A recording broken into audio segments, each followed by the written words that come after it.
Hello and welcome to the podcast. Today, guys, we have an absolutely killer talk with former British Olympian and now DNA Fit head of sports science, Craig Pickering. Guys, obviously, we're talking DNA, we're talking genetic profiling here today with Craig. We're going to start out talking about his professional background, both as an athlete and his education. And we're going to start diving right into what DNA Fit is and who they are, what the company does, the services they provide, and all of the things that they're trying to do. And then we get into actually talking about genetic profiling, how it can lead to greater individualization with training, and looking at how you can adapt your training better specifically to the athlete. They provide some really, really cool information, and Craig gets into a lot of different examples, both looking at himself as an athlete and then how it can be modified based on, different team sports.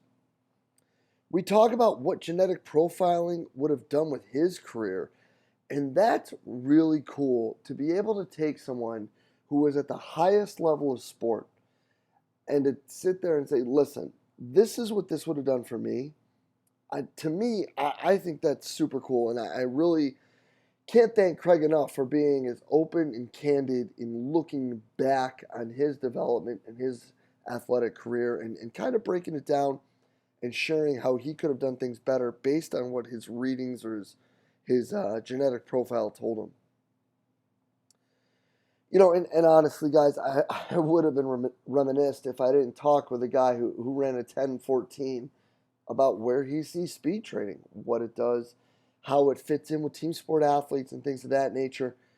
Craig shares some really awesome insight on not just sprint training, but what could be different with team sport athletes. And then, oddly enough, he brings up a thought of how strong is strong enough, something that seems to be a reoccurring theme. Guys, this talk with Craig was super awesome. The whole, thing with genetic profiling is the wave of the future, and it's going to change sport. I hope you guys enjoy this talk as much as I did. It was absolutely fantastic. Let's get right to it. Craig, thank you very much for being on with us today. Yeah, thanks for having me. Yeah, so for the listeners and everybody watching out there, let's just give them a quick background and then we can get rolling from there. Yeah, so my name's Craig Pickering. I used to be a professional athlete, so I went to 4 World Championships and 1 Olympic Games as a sprinter, which was a 100-metre runner, and my personal best there was 10.14 seconds. And then when I was training for the London Olympics, I got quite a serious injury, so I had to have a back operation, which meant I missed the whole year of 2012, so I missed the Olympics. And as a result of that, I kind of was thinking about what I could do in my life, and I thought about trying a new challenge. So I moved across to bobsleigh, which is going down a hill really quick in a sled. I did that for just over a year, and I qualified for the Olympic Games in that as well. So maybe only the 8th British athlete to be picked for a summer and winter Olympics, which sounds like a happy ending, but it isn't, because when I got to the Olympics, I suffered a career-ending injury, and so then had to retire. And that was the end of my sporting career, really. Wow. So, Olympics in 2 different sports. Yeah, that's right, yeah. And now you are involved with? Yeah, so now I work for a company called DNA Fit. So once I retired, I was kind of just bouncing around doing various different things. And one of my best friends from athletics, a 400-metre runner called Andrew Steele, who went to the Olympics together in 2008, I met up with him for some food, and he was just telling me about this company he just started working for called DNA Fit. And he said, I think we've got something here which might be quite useful. If I send you a kit, will you do the test for me and tell me what you think? And he sent me the kit. I got my results back about 2 weeks later.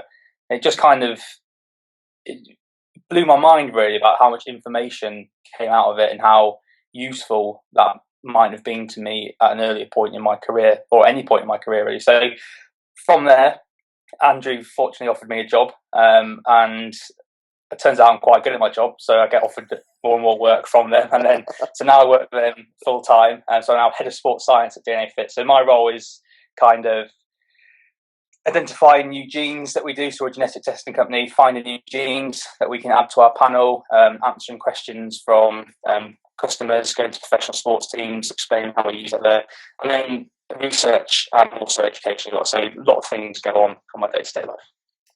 Okay, so let's take about 2 steps back really quick. So you're working with DNA Fit. You're looking to find new genes and alleles and things of that nature that coincide with how people perform. But people are going to sit here and say, well, wait a minute, you're a 2-time Olympic athlete. And most people in America will think it's a European guy who was a high-level athlete. So how does he get into this? But you're a little different than that. Like, your education background fills some holes here in a little bit. Yeah, it does. Yeah, so I've got a degree in sport and exercise science from Bath University. So I spent 4 years down there doing that course.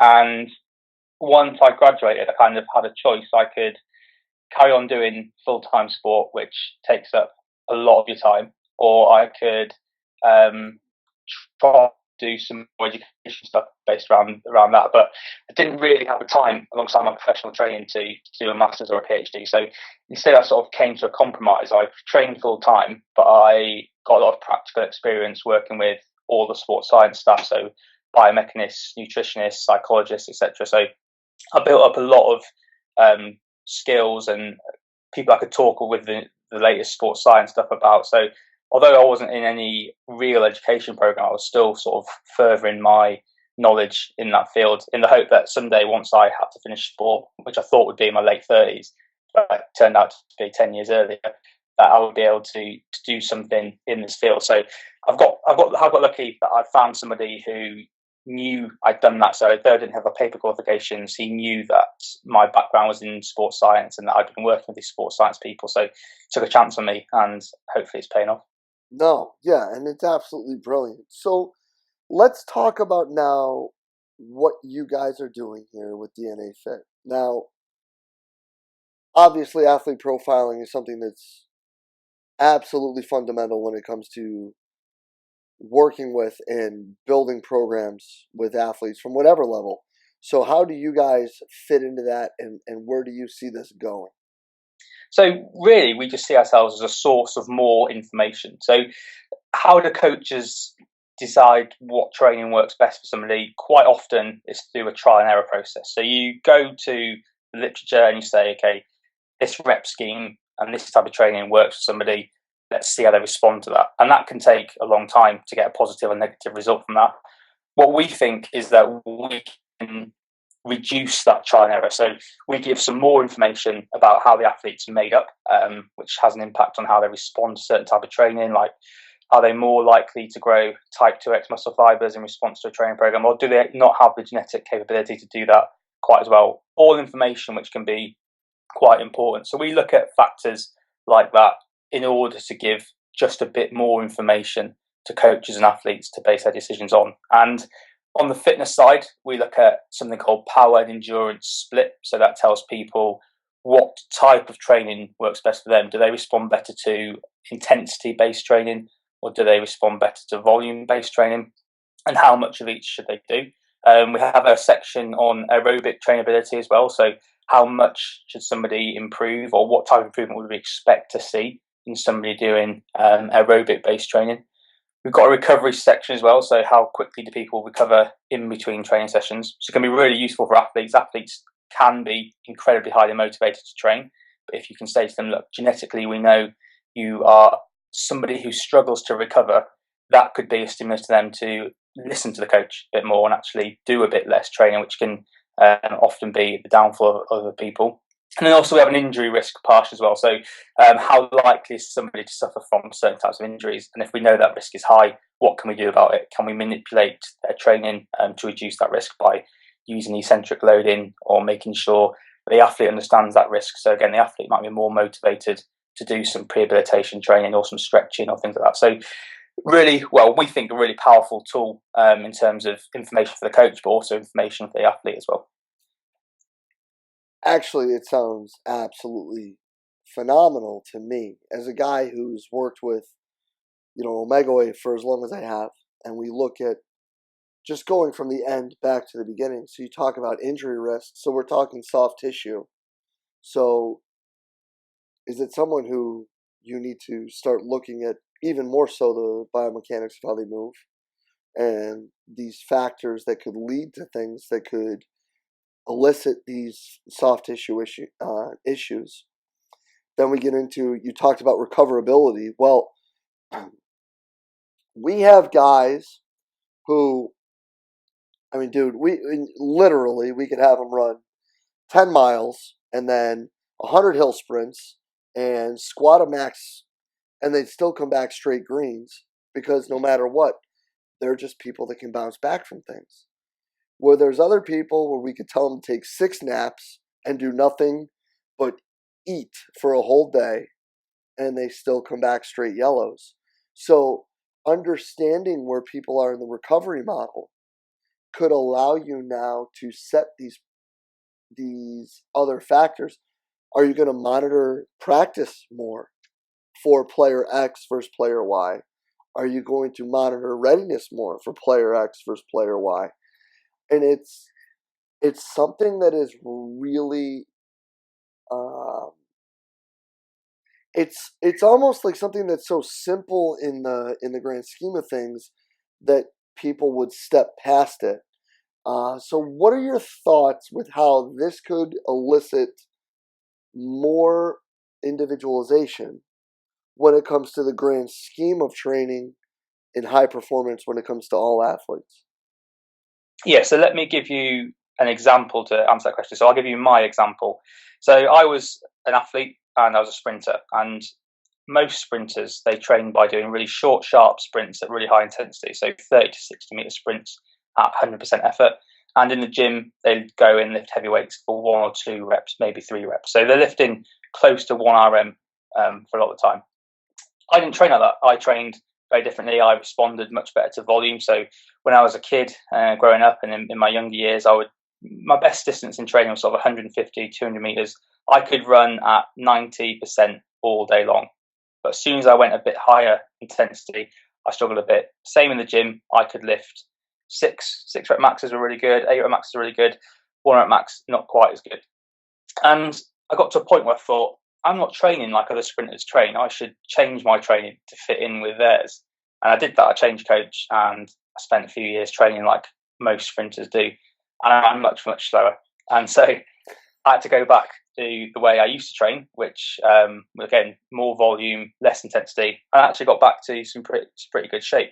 I just spent 2 years of not running well to learn that. Whereas had I had that information at a younger age, that I don't respond to that. That could be useful. And then when I retired and had a DNA fit test, it showed that I responded much better to volume.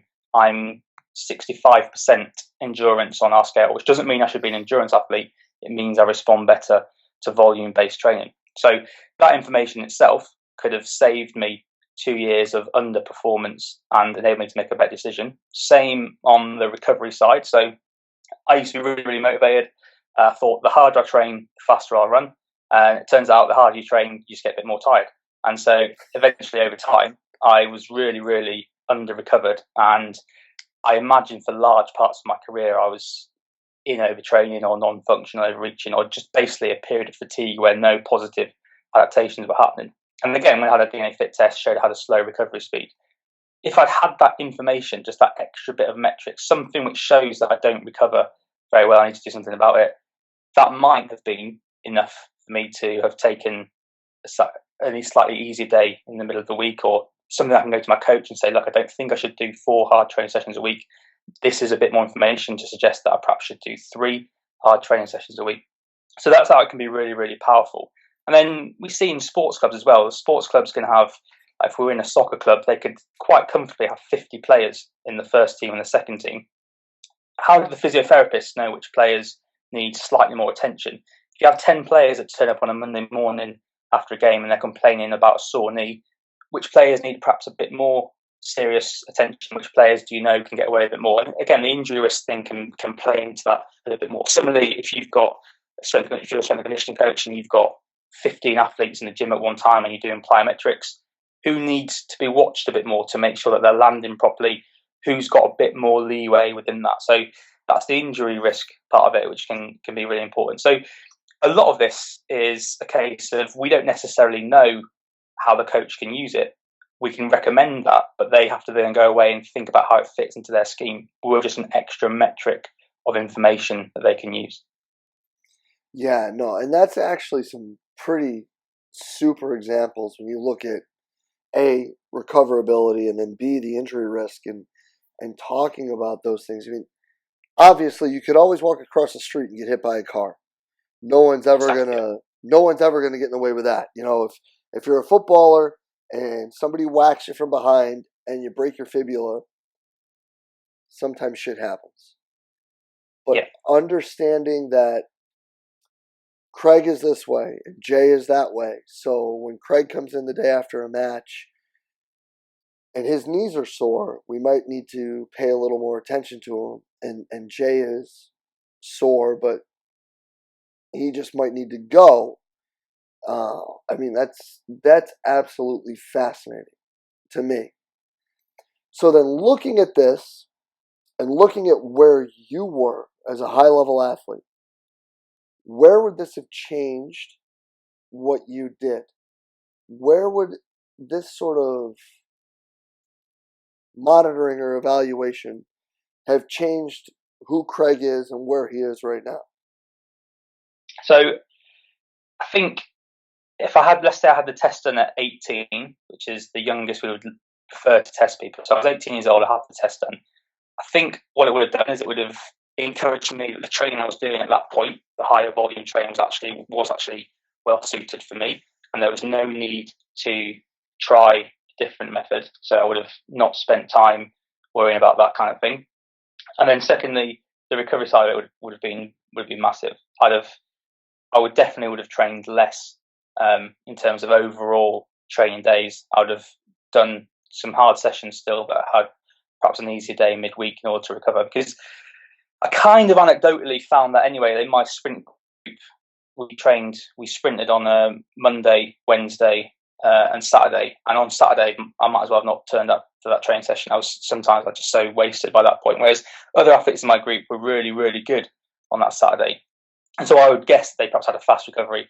If I'd have known that, I might have had an easy session midweek so I could focus more on the Saturday. So that's really, really important. I think one thing that I did do correctly in my career is that I found out after I retired that I've got the highest injury risk we've seen out of any athlete we've tested 12,000 people, and I've got the highest injury risk genetically out of everything. And I retired from sport because of a back injury, so I've got 3 herniated discs in my back. These genes are linked to disc issues.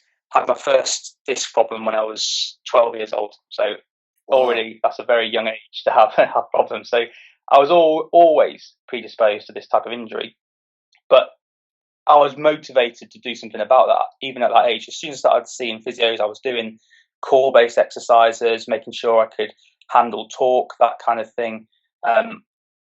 Every night I'd do some sort of stretching, hockey ball, foam roller into musculature in my back, like QL, psoas, that kind of thing. So I was motivated to stay on top of that because I knew that I was more likely to suffer from these types of injuries, and then that information confirmed that for me. Whereas if I was not quite as motivated, like a lot of athletes are, a lot of athletes don't like to do rehabilitation training. They find it boring and mind them, and that can just be more information for them to go, actually, I do need to do these Achilles exercises today because my Achilles risk of injury is quite high, and I quite like competing.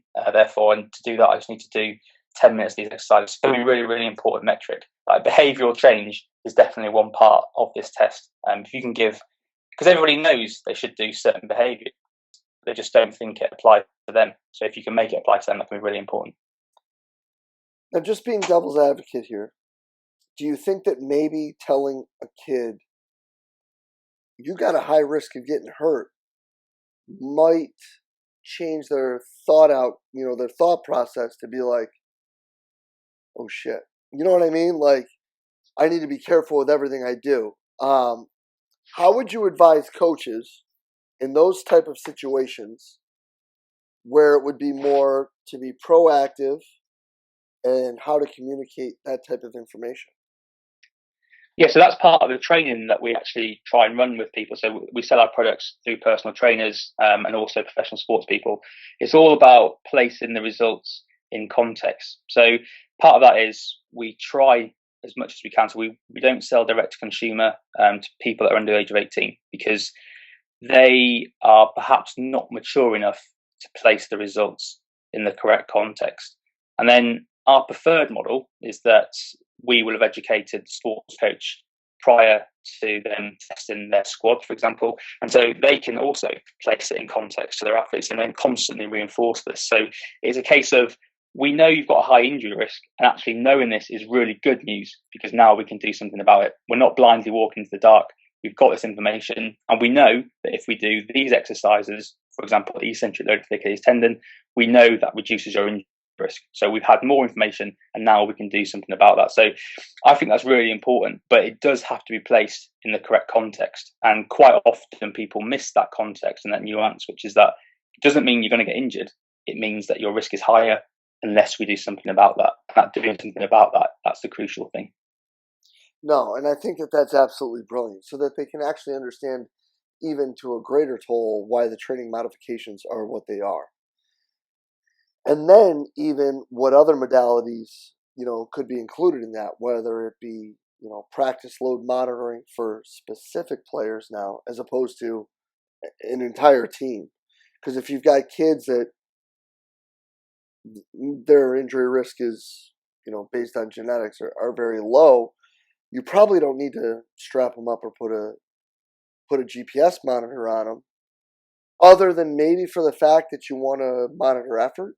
And then if you've got people that recover fine, they probably don't really need a readiness monitor. They probably can just follow their training program as is and just go. So it would almost be a cheap, easy sell for anyone this is just the cheesy term that everybody in America uses now, like the sports science program, for them to be able to say, well, Craig needs this, Jay needs that, Andrew needs something else. And I think that that's really what is super cool about it, because, we can look at blood and all of that, and that'll tell us one thing, but really, your genetic profile is legitimately who you are. So there's no way to walk away from what that is. So looking at that, do you guys talk with coaches and staffs and athletes about things that may help guide, direct, or push them in different directions that may be influenced based on what their actual genetic profile is? Yeah, we certainly can do. So we go to clubs and say, look, we know that this player has this version of this gene or this combination of certain genes, and so we think they respond to this type of training better, and this is the evidence for that. But we also understand that each coach, each person in the medical staff, they have their own philosophy about how things work. So it's often a case of, this is the information that we have. We think it means this, but you might interpret it this way, and so you can do this about that kind of thing. So, for example, we think eccentric loading is quite good. Other people think isometric loading for a tendon is good. They both have the same effect. It's just, what does that individual practitioner think the strength of evidence for each thing is? So, yeah, we do definitely focus on education as part of it, because people would assume that genetics is really complex. It's not actually quite as complex as people think, but we try and break that barrier down to make it as usable as possible. And then just like present the research and the evidence surrounding all the genes, the use of these in combination, what the support for certain things is, and then people can either use our conclusions or use our information as the basis of their conclusions as well. So it really has got quite a good relationship, if they can come back to us as well and say, we found that people with this gene respond this way. We might not be able to say that to them usually, because we're an evidence-based company, and if there's no research on that, we can't necessarily say that. But if they say, oh, look, we noticed that we use omega wave for these players, and it matches up really nicely. Players that have got a low recovery speed in your test, also, they do recover slower on the omega wave. There's no research behind that, so we can't tell them that, but they can tell us that, and it's a really good two-way relationship. So we definitely do want to work with as many coaches as possible to just get more information, essentially. No, yeah, and I think that's, obviously the conglomeration is where things are going to start to tie themselves together and things of that nature in it. And I think that's that's really super cool. Like, to me, to be able to sit there and be like, hey, listen, man, we're going to take a little cotton swab, we're going to run it through your cheek, and we're going to know how to handle you for the next 4 years to make sure that you're the best and, knock wood, the healthiest player that we can have here in this institution. And it's almost to the point now where you guys have it so that it's really not financially that big of a burden, that people shouldn't be doing this with everyone. It's almost part of just their general health screen. Yeah, no, exactly. Yeah. So, I mean, at the moment, our most expensive test is 249 British pounds. I'm not exactly sure what that is in US dollars, but it'd be around 450 US dollars. I think maybe a bit cheaper than that. But yeah, I mean, we have such a wide range of customers. We have the sports person that wants to understand their exercise program and what they should be doing. We also have a diet panel as well, which enables people to take control of their health. So again, useful for sports people, how much of certain nutrients they need, but also just useful to the general person on the street, a 70-year-old woman who just wants to make sure that her last 20, 30 years are going to be sort of as disease-free as possible. Does she need to focus on more foods? She's one of our customers. I mean, we do have such a broad variety of people that want this test. It's really, really, really good to see the take-up. And actually, our biggest barrier is people don't know that you can do this. As soon as people understand that you can do genetic testing and can give us information, invariably they're incredibly interested and they want to sign up. So yeah, like I say, our biggest barrier is just getting the word out. This is actually a thing, and it does work.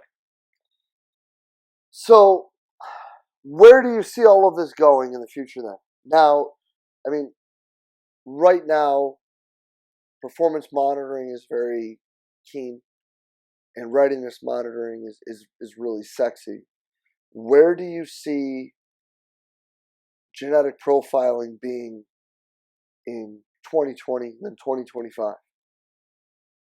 I think as more and more research is done, we'll just get more and more information. So at the moment, it's kind of low-hanging fruit. Which genes have a really large effect?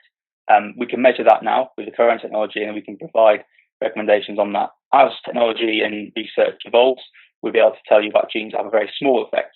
And then we'll be able to understand how genes work in combination. So the picture will get clearer. It's a very good picture now, but it's kind of a bit blocky. The information is not as specific as we might like it to be.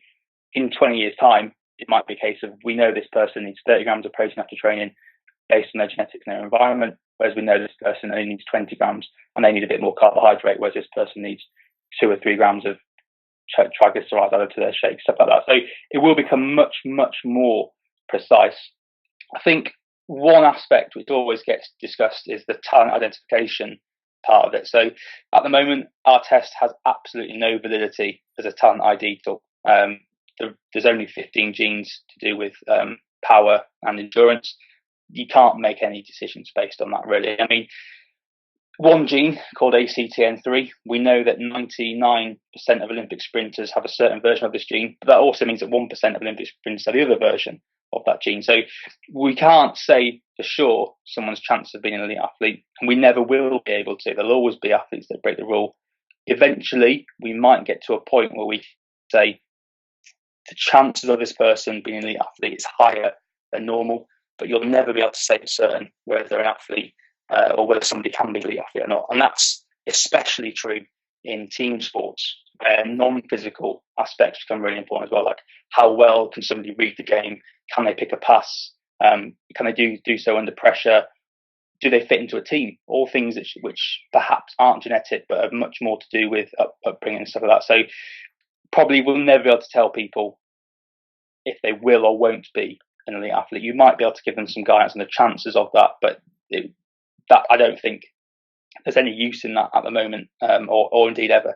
It's more about how can we make big changes in people's training and their lifestyle as well. And so quite soon we will be able to look probably at genes to do with stress and stress response. So how well does player X handle pressure?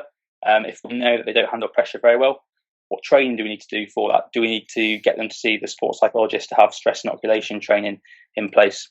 So just things like that, which are just around the corner. It's a very exciting time to be involved because it's quite early on. And I eventually, I reckon, in about 20 years, in fact, even less than that, in about 5 years, I reckon pretty much every sports person will have had a genetic test done just to get that information. Wow. So you're saying by 2021, everybody's just going to walk in and people are going to have a good idea of what Craig and Jay really are. Yeah, and I think as well, like by about then as well, it could well be that the technology is much quicker. So that you join a gym, for example, and they take a swab, and pay your membership fees, and then perhaps a few hours later you get your results, and so straight away you get an individualized training program based on that. As we just get more and more research and the technology gets better and better, the picture just becomes clearer and it becomes a much quicker process as well. That'd be sweet. That'd be really sweet. And it would be really interesting to see how that would change the landscape of, especially in high-level college athletics, how that would change the landscape of recruiting.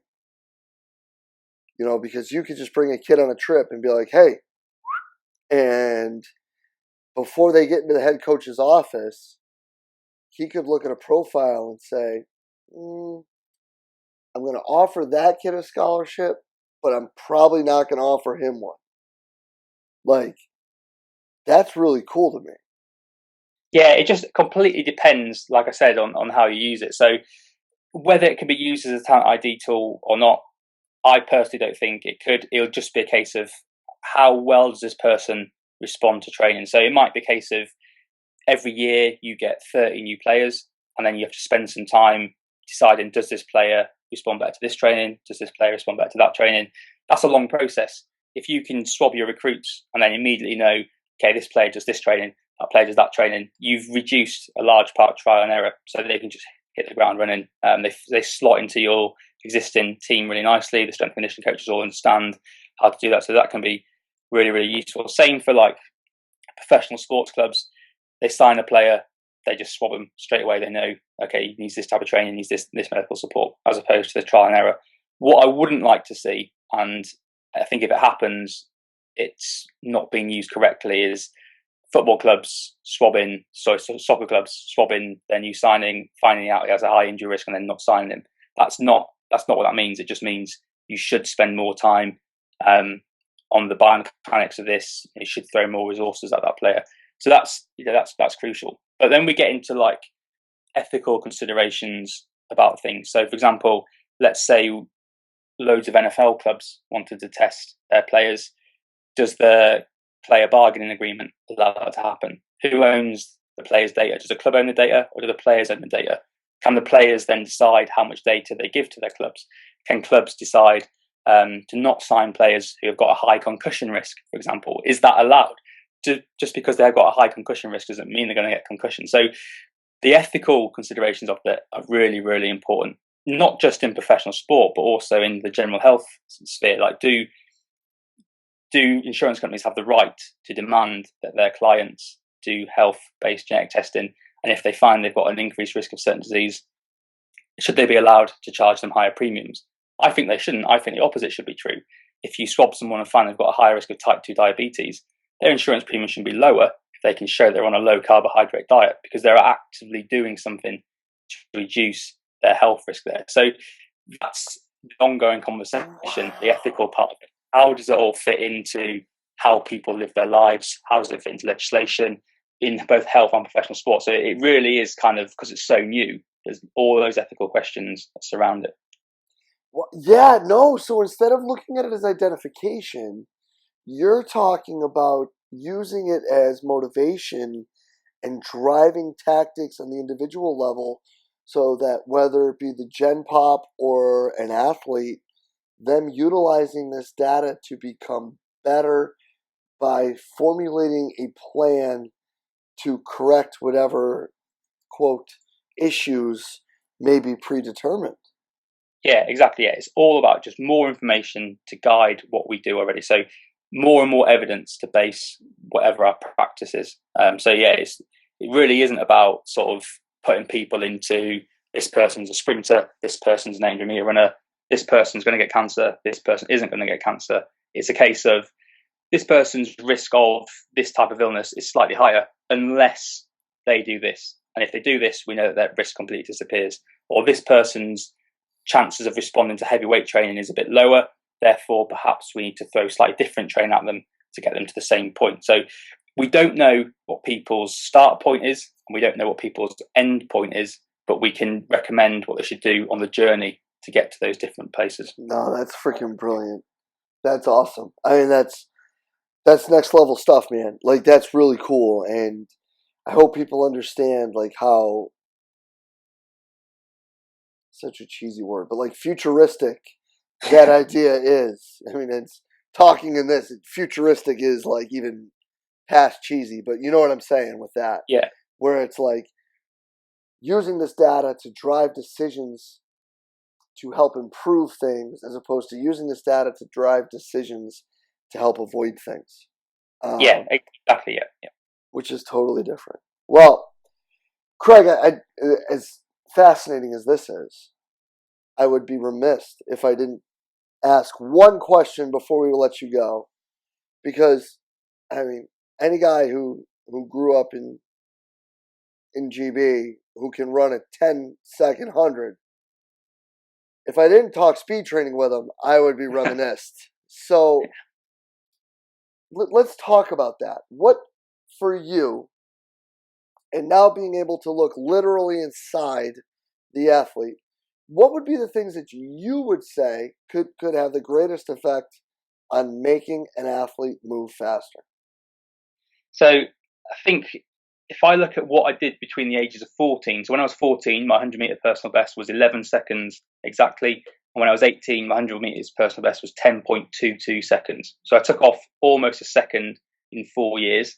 And that's a really big improvement. That's about 8 meters improvement. And what I did was, I grew quite a lot and matured, which obviously has a big impact. But actually improving my strength had the biggest impact. At one point, when I was 17, I was doing more strength training than I was doing sprint training, because I understood that you have to be able to handle the forces that go through your body, and you also have to produce quite a lot of force. So as a start point, athletes should be strong enough to be a sprinter. So for me, that was getting a power clean up to just over 100 kilos and a back squat of about 180 kilos. And then I found the more weight I lifted above that, I didn't necessarily improve quite as much. Secondly, technique training is absolutely crucial. Looking back on my career, the one mistake I made and that I didn't pay attention to until it was too late really, was the correct technique. Have to make sure people are moving correctly. And I'm talking like running quickly is an unnatural action. If you watch kids sprint, they don't sprint with the correct technique. So you have to get them to do that at a fairly early age. So it's about front side mechanics, so lifting the knee really high, and minimizing backside mechanics. So as soon as the leg goes behind the body, actively pick it up and move it forward. Those two things are really, really important. So spending a lot of time working on that and ingraining those movement patterns should be really important, because once you've got the incorrect movement patterns, it takes a long time to unlearn them. Believe me, I spent a long time trying to unlearn them. So actually, sort of prevention is much better than cure in that case. So they're the key things. And then if you want to get quicker, you just have to sprint, but you have to do so with the appropriate volume. Again, I found out that the more you sprint, the more tired you get. You have to make sure the amount of sprint training that somebody does is appropriate to where they sit at that given time. So if they've got other demands like sports training, that obviously should take precedence because that's the sport they play in. But how can you build sprint training into that or around that can be really, really important. And typically, we would generally see really highly trained athletes need 48 hours between their maximum sprint training sessions. In slightly lesser trained athletes, you might only be able to do 2 hard sprint sessions a week. They're kind of some of the main things that I came across. Actually, on the technical side, there's a guy called Ralph Mann. He's got a book called The Mechanics of Sprint and Hurdles. That book should become any sprint coach's Bible when it comes to trying to run quicker. What I will say is that I don't always know how well correct sprint mechanics play across into team sports. So correct sprint mechanics require you to have a lot of time off the floor. So really long stride length, really long flight time. If you're playing professional football or soccer and you have to change direction quite a lot, if you're in the air, you can't change direction. So I'm not always sure whether team sport players should learn to have really long flight times and really good stride lengths, should they actually learn to spend a bit more time on the floor, which means shorter steps, that kind of thing. So that's kind of the caveat I would add to that. That's how I train as a sprinter. How appropriate would that be to elite sports person? I don't know. I don't know what the answer is, basically. So let me ask you just kind of a weird personal question. We've talked about how strong is strong enough, and you brought up the idea of squatting 180 kilos was enough for you. Yep. What was your body weight then? It's 82 kilos, so it's just over 2 times body weight. So that's awesome. And Dr. Mann's going to be stoked when he hears that, because what they found at Missouri was that somewhere with American football players, somewhere between 2 and 2.5 times body weight was where the squat kind of leveled out. And if you got much stronger than that, it didn't show up. And, my assistant and I, we've been talking about that with the basketball team. It's like, well, how strong do they need to be? Yeah. The number keeps coming back to be about double body weight. Now, you're probably not 6'11". So, I mean, obviously, that's going to make things a little different. Because, if you're 6'11" and you're, 250, that's way different than if you're 5'10" and 250. But the whole idea that it's a little bit more than 2 times your body weight, it seems like we're finding a magic number there when it comes to the squat. It does, but the problem is if you're an athlete and you think the stronger you get, the quicker you'll run, you just ignore that because you think, I just need to get stronger. But adding kilos to a squat, which is already at 180 kilos, is a lot of time for a very small reward. And so if you can educate athletes about that, like, again, going back, that's one of the things that I did wrong. I thought a nice linear relationship, the stronger I am, the quicker I'll go. But like in a year, I might add 2.5 kilos to a back squat, and that's a lot of training for a very small improvement. Whereas if I just maintained what I had and focused those efforts on something else, that could have been really important. No doubt. And that 2.5 kilos maybe took you from a 10-15 to a 10-14? Yeah, if that, it might have made no difference whatsoever. Right. So that's 12 months for maybe 100. It's like, yeah. Oh, Craig, that's an absolutely amazing point. And that's a fantastic spot to leave this. I can't thank you enough for your time. This talk is absolutely fantastic. Yeah, no problem. Yeah, thanks for having me on. Yeah, man, I appreciate it. Thank you so much for spending the time with us, bud. Excellent. Thanks a lot. And a huge thank you again to today's guest, DNA Fit's Craig Pickering. Guys, I mean, absolutely awesome stuff. Just, to hear how someone who competed at the highest level could use a tool and has become involved with this company, and how genetic profiling is the wave of the future and looking at what it can do. Whether you're looking at changing just specific actions that you're using in training, or looking at volumes, or using a readiness monitor in athlete A versus B because they don't recover as well. I mean, that in itself is worth its weight in gold. And to run a simple test that would give you all that information for a couple $100, I mean, I don't see why we wouldn't want to do it. I hope you guys enjoyed it. I mean, there was really some awesome nuggets, some really cool information.